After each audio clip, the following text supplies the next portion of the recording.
तुम्ही रोज प्रार्थना करत आहात, जर येशूला तुम्ही आपल्या अंतःकरणात स्वीकारले तर येशू तुम्हाला कदापि सोडणार नाही. पवित्र आत्मा तुम्हाला सोडणार नाही. पवित्र आत्मा सदैव तुमच्या सोबत असणार. हालेलुया.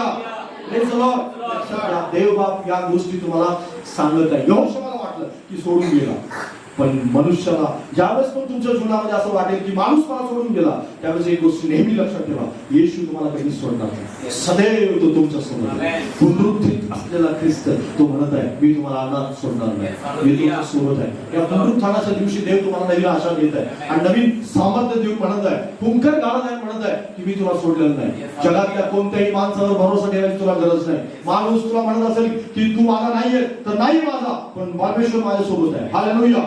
जरी तू माझ्यासोबत नाही राहिलं तर देव मला सोडणार नाही, हे मला खात्री आहे. तुमच्या प्रार्थनांच्या मध्ये नेहमी तुम्ही परमेश्वराला हे आश्वासन दिलं पाहिजे, परमेश्वराला हे म्हणलं पाहिजे की प्रभू तू सोडत नाही त्याबद्दल धन्यवाद, सोडत नाही त्याबद्दल धन्यवाद.